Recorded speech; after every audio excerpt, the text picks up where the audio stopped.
ನಮಸ್ಕಾರ, ನೀವು ನೋಡ್ತಾ ಇದ್ದೀರಾ ಜಿ ಕನ್ನಡ ನ್ಯೂಸ್. ನಾನು ಶಿವರಾಮು. ದಿನದ ಎಲ್ಲ ಪ್ರಮುಖ ಸುದ್ದಿಗಳನ್ನು ನೋಡೋಣ. ವಿಶೇಷ ಸಮಾಚಾರದಲ್ಲಿ ನಾಳೆ ಶನಿವಾರ ಪ್ರತಿಷ್ಠಾಪನೆ ಆಗಲಿರುವ ವಾಲ್ಮೀಕಿ ಪ್ರತಿಮೆ ಕಾರ್ಯಕ್ರಮ ಸಂಬಂಧ ಬ್ಯಾನರ್ ಕಟ್ಟುವ ವಿಚಾರದಲ್ಲಿ ಬಳ್ಳಾರಿಯಲ್ಲಿ ಕಳೆದ ರಾತ್ರಿ ಎರಡು ಗುಂಪುಗಳ ನಡುವೆ ಜಗಳ ಆರಂಭವಾಗಿ ಘರ್ಷಣೆ ನಡೆದು ಪರಿಸ್ಥಿತಿ ಬೂದಿ ಮುಚ್ಚಿದ ಕೆಂಡದಂತಿದೆ.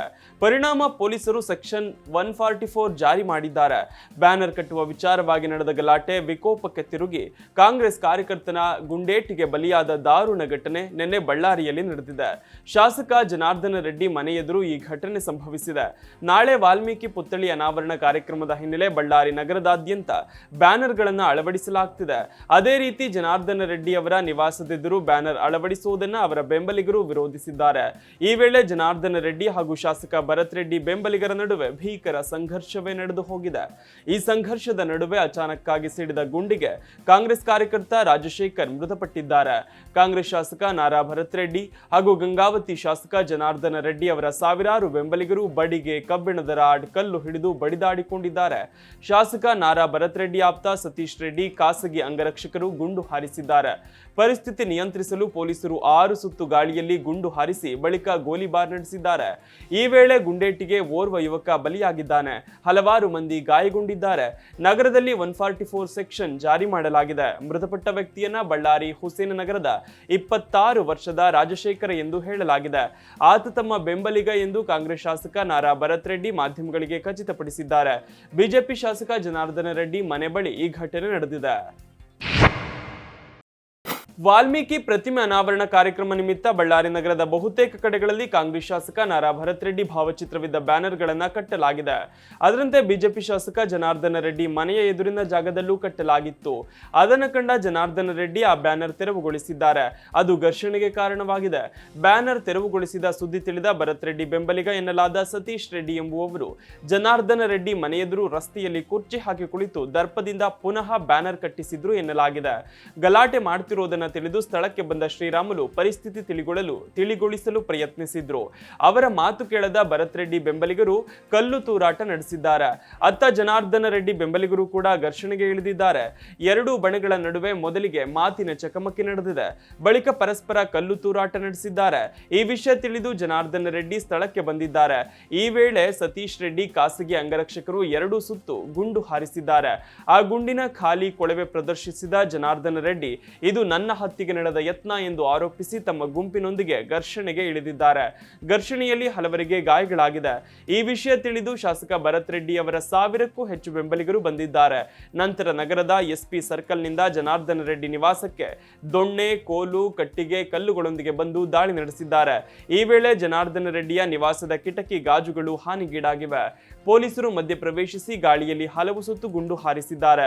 ಪರಿಸ್ಥಿತಿ ನಿಯಂತ್ರಣಕ್ಕೆ ಬಾರದ ಹಿನ್ನೆಲೆಯಲ್ಲಿ ಗೋಲಿಬಾರ್ ನಡೆದಿದೆ. ಐಜಿಪಿ ವರ್ತಿಕಾ ಕಟಿಯಾರ್ ಸೇರಿ ಹಿರಿಯ ಪೊಲೀಸ್ ವರಿಷ್ಠಾಧಿಕಾರಿಗಳು ಸ್ಥಳಕ್ಕೆ ಆಗಮಿಸಿ ಪರಿಸ್ಥಿತಿ ನಿಯಂತ್ರಿಸಲು ಹೆಣಗಾಡಿದ್ದಾರೆ. ಶಾಸಕ ನಾರಾ ಭರತ್ ರೆಡ್ಡಿ ಹಾಗೂ ಬೆಂಬಲಿಗರು ಗಂಗಾವತಿ ಶಾಸಕ ಜನಾರ್ದನ ರೆಡ್ಡಿ ಬಂಧಿಸಬೇಕು ಅಂತ ಆಗ್ರಹಿಸಿ ಸ್ಥಳದಲ್ಲಿಯೇ ಧರಣಿ ಕುಳಿತಿದ್ರು. ಅವರ ಮನವೊಲಿಸಲು ಪೊಲೀಸರು ಅಧಿಕಾರಿಗಳು ಅರಸಾಹಸ ಪಡಬೇಕಾಯಿತು. ಘಟನೆ ವೇಳೆ ಸಿಡಿದ ಗುಂಡನ್ನು ಶಾಸಕ ಜನಾರ್ದನ ರೆಡ್ಡಿ ಪ್ರದರ್ಶಿಸಿದ್ದಾರೆ. ಇದು ನನ್ನ ಹತ್ಯೆಗೆ ನಡೆದ ಸಂಚು ಎಂದು ಆರೋಪಿಸಿದ್ದಾರೆ. ಇದಕ್ಕೆ ತಿರುಗೇಟು ಕೊಟ್ಟ ಶಾಸಕ ಭರತ್ ರೆಡ್ಡಿ ನನ್ನ ಮುಂದೆ ಇಂಥ ಚಿಲ್ಲರೆ ರಾಜಕೀಯ ನಡೆಯೋದಿಲ್ಲ. ಜನಾರ್ದನ ರೆಡ್ಡಿ ಹತ್ಯೆಗೆ ಸಂಚು ಮಾಡುವ ಅಗತ್ಯ ನನಗಿಲ್ಲ. ಜನಾರ್ದನ ರೆಡ್ಡಿ ಏನು ದೊಡ್ಡ ಪಾಳೆಗಾರನ ಅಂತ ಪ್ರಶ್ನೆ ಮಾಡಿದ್ದಾರೆ. ಘಟನೆ ಸಂಬಂಧ ಶಾಸಕ ಜನಾರ್ದನ ರೆಡ್ಡಿ, ಮಾಜಿ ಸಚಿವ ಶ್ರೀರಾಮುಲು, ಮಾಜಿ ಶಾಸಕ ಸೋಮಶೇಖರ್ ರೆಡ್ಡಿ, ಅಲಿಖಾನ್, ದಮ್ಮೂರ್ ಶೇಖರ್ ಸೇರಿ 11 ಜನರ ಮೇಲೆ ಪ್ರಕರಣ ದಾಖಲಿಸಲಾಗಿದೆ. ಇನ್ನು ಘಟನೆ ಬಗ್ಗೆ ಗೃಹ ಸಚಿವ ಡಾಕ್ಟರ್ ಜಿ ಪರಮೇಶ್ವರ್ ಶಾಸಕ ಭರತ್ ರೆಡ್ಡಿಯಿಂದ ಮಾಹಿತಿ ಪಡೆದುಕೊಂಡಿದ್ದಾರೆ. ಇನ್ನು ಪರಿಸ್ಥಿತಿ ಸುಧಾರಿಸದ ಹಿನ್ನೆಲೆ ಘಟನಾ ಸ್ಥಳದ 200 ಮೀಟರ್ ಸುತ್ತಮುತ್ತ ನಿಷೇಧಾಜ್ಞೆ ಜಾರಿಗೊಳಿಸಿ ತಹಶೀಲ್ದಾರ್ ಆದೇಶ ಹೊರಡಿಸಿದ್ದಾರೆ. ಮುಂಜಾಗ್ರತಾ ಕ್ರಮವಾಗಿ ಸೆಕ್ಷನ್ 144 ಜಾರಿ ಮಾಡಲಾಗಿದೆ. ಬ್ಯಾನರ್ ಗಲಾಟೆ ಪ್ರಕರಣ ಸಂಬಂಧ ಶಾಸಕರಾದ ಜನಾರ್ದನ ರೆಡ್ಡಿ, ಶ್ರೀರಾಮುಲು ಜಂಟಿ ಸುದ್ದಿಗೋಷ್ಠಿ ನಡೆಸಿದ್ದಾರೆ. ಈ ವೇಳೆ ಮಾತನಾಡಿದ ಬಿ ಶ್ರೀರಾಮುಲು, ನಿನ್ನೆಯ ಘಟನೆ ನಮಗೆಲ್ಲರಿಗೂ ನೋವು ತಂದಿದೆ. ನಡೆಯಬಾರದ ಸನ್ನಿವೇಶ ನಡೆದು ಹೋಗಿದೆ. 26 ವರ್ಷದ ಅಮಾಯಕ ಯುವಕನ ಸಾವಾಗಿದೆ. ಯುವಕನ ಸಾವಿಗೆ ಸಂತಾಪ ಸೂಚಿಸಿದ್ರು. ಇನ್ನು ರಾಜಕೀಯದಲ್ಲಿ ಯುವಕರು ಬರೋದು ಸಹಜ. ಕ್ಷುಲ್ಲಕ ಕಾರಣಕ್ಕೆ ಈ ಘಟನೆ ನಡೆದಿದೆ. ಬ್ಯಾನರ್ ಕಟ್ಟೋ ಕಾರಣಕ್ಕೆ ಘಟನೆಯಾಗಿದೆ. ಜನಾರ್ದನ ರೆಡ್ಡಿ ಮೇಲೆ ಜಗಳ ಮಾಡಲು ಮುಂಚಿತವಾಗಿ ಪ್ಲಾನ್ ಮಾಡಿಕೊಂಡಿದ್ದಾರೆ. ಗಂಗಾವತಿಯಿಂದ ರೆಡ್ಡಿ ಬಳ್ಳಾರಿ ಬಳ್ಳಾರಿಗೆ ಬಂದಿದ್ರು. ಆರಂಭದಲ್ಲಿ ಜನಾರ್ದನ ರೆಡ್ಡಿ ತೆರಳುವ ದಾರಿಗೆ ಬ್ಯಾನರ್ ಹಾಕಿ ಜಗಳ ಮಾಡಿದ್ದಾರೆ.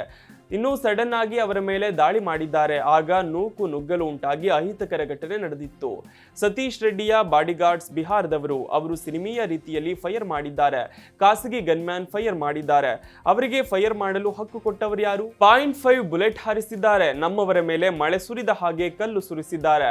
ನಮ್ಮ 4 ಕಾರ್ಯಕರ್ತರು ಆಸ್ಪತ್ರೆಗೆ ದಾಖಲಾಗಿದ್ದಾರೆ. ಸಣ್ಣ ಬಂದೂಕಿನಿಂದ ಫೈರ್ ಮಾಡಿದ್ದಾರೆ. ಶಾಂತಿ ಕಾನೂನು ಪಾಲನೆ ಮಾಡ್ತಿರೋದು ಜನಾರ್ದನ ರೆಡ್ಡಿ. ನಾನು ಸಂವಿಧಾನ, ಸತ್ಯ, ಕಾನೂನಿಗೆ ಗೌರವಿಸ್ತೀನಿ. ಶಾಸಕರು ಸಂವಿಧಾನ ಕಾಪಾಡಬೇಕು. ಈಗ ಅವರೇ ಫೈರಿಂಗ್ ಮಾಡಿದ್ದಾರೆ. ಗುಂಡು ಹಾರಿಸಿದ ವ್ಯಕ್ತಿ ಸತೀಶ್ ರೆಡ್ಡಿ. ಖಾಸಗಿ ವ್ಯಕ್ತಿಗಳಿಂದ ಬಾಡಿಗಾರ್ಡ್ ಮೂಲಕವೇ ಫೈರಿಂಗ್ ಆಗಿದೆ ಅಂತ ಆರೋಪಿಸಿದ್ದಾರೆ.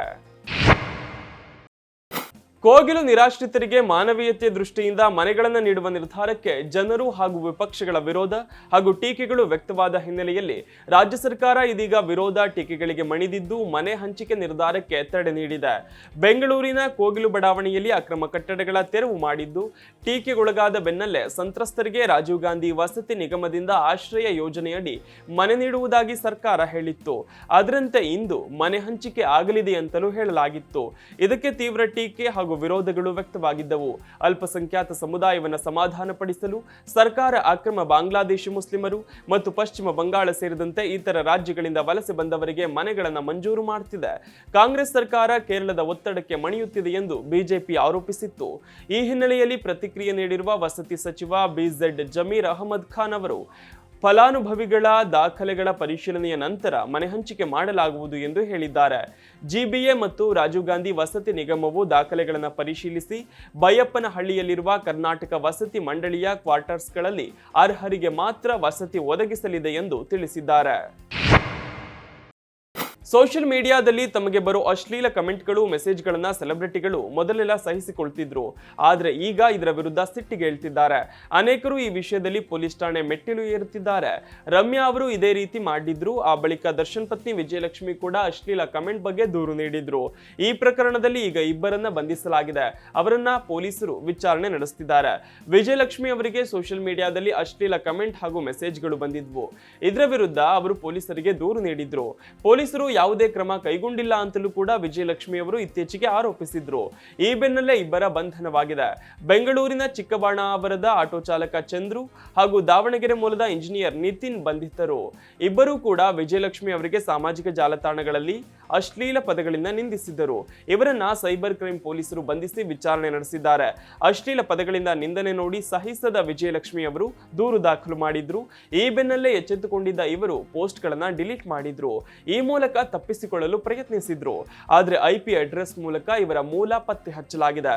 ಈ ಪ್ರಕರಣದಲ್ಲಿ ಇನ್ನಷ್ಟು ಮಂದಿ ಅರೆಸ್ಟ್ ಆಗೋ ಸಾಧ್ಯತೆ ಇದೆ. ಅಳವಡಿಸಲಾಗ್ತಿದೆ. ಅದೇ ರೀತಿ ಜನಾರ್ದನ ರೆಡ್ಡಿ ಅವರ ನಿವಾಸದೆದುರು ಬ್ಯಾನರ್ ಅಳವಡಿಸುವುದನ್ನ ಅವರ ಬೆಂಬಲಿಗರು ವಿರೋಧಿಸಿದ್ದಾರೆ.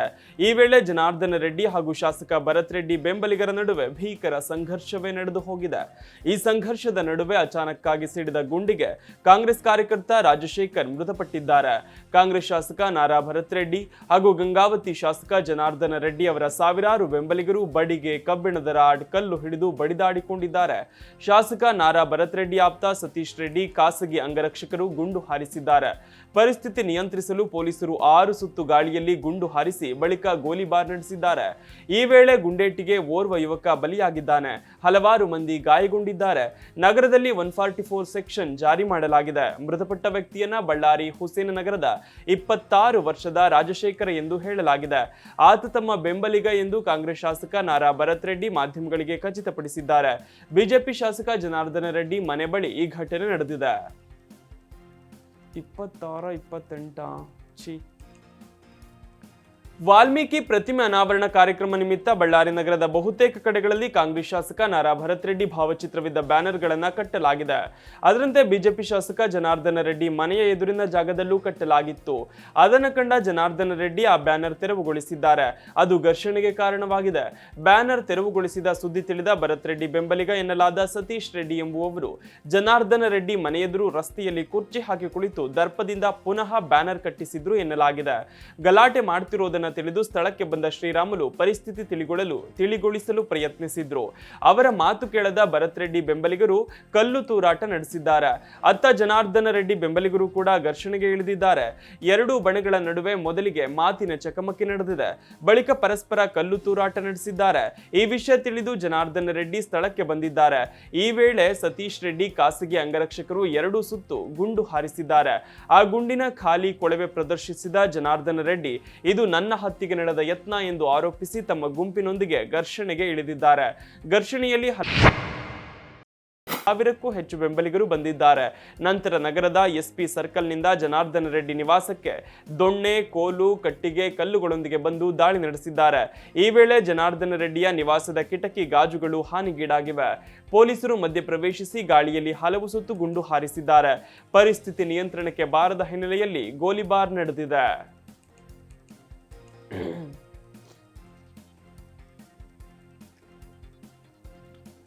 ಐಜಿಪಿ ವರ್ತಿಕಾ ಕಟಿಯಾರ್ ಸೇರಿ ಹಿರಿಯ ಪೊಲೀಸ್ ವರಿಷ್ಠಾಧಿಕಾರಿಗಳು ಸ್ಥಳಕ್ಕೆ ಆಗಮಿಸಿ ಪರಿಸ್ಥಿತಿ ನಿಯಂತ್ರಿಸಲು ಹೆಣಗಾಡಿದ್ದಾರೆ.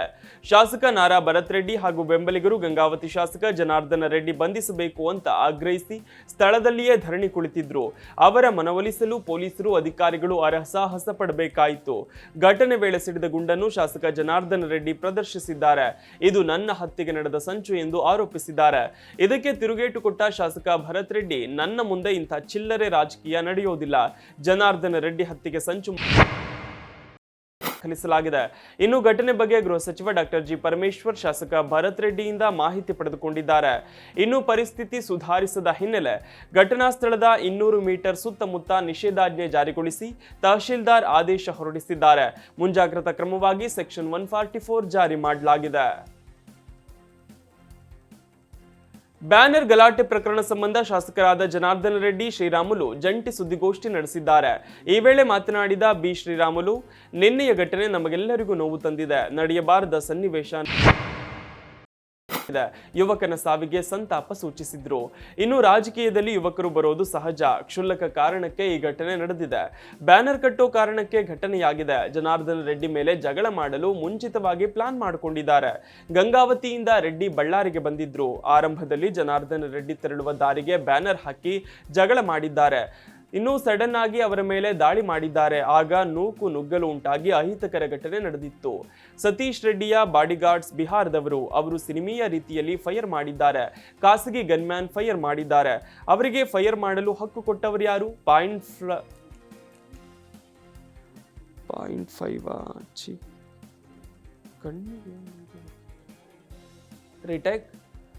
0.5 ಬುಲೆಟ್ ಹಾರಿಸಿದ್ದಾರೆ. ನಮ್ಮವರ ಮೇಲೆ ಮಳೆ ಸುರಿದ ಹಾಗೆ ಕಲ್ಲು ಸುರಿಸಿದ್ದಾರೆ. ನಮ್ಮ 4 ಕಾರ್ಯಕರ್ತರು ಆಸ್ಪತ್ರೆಗೆ. ಶಾಂತಿ ಕಾನೂನು ಪಾಲನೆ ಮಾಡ್ತಿರೋದು ಜನಾರ್ದನ ರೆಡ್ಡಿ.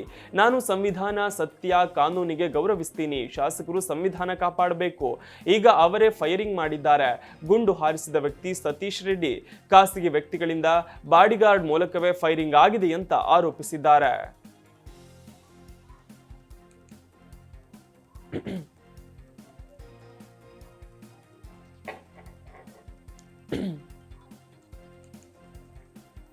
ಕೋಗಿಲು ನಿರಾಶ್ರಿತರಿಗೆ ಮಾನವೀಯತೆಯ ದೃಷ್ಟಿಯಿಂದ ವಿಪಕ್ಷಗಳ ವಿರೋಧ ಹಾಗೂ ಟೀಕೆಗಳು ವ್ಯಕ್ತವಾದ ಹಿನ್ನೆಲೆಯಲ್ಲಿ ರಾಜ್ಯ ಸರ್ಕಾರ ಇದೀಗ ವಿರೋಧ ಟೀಕೆ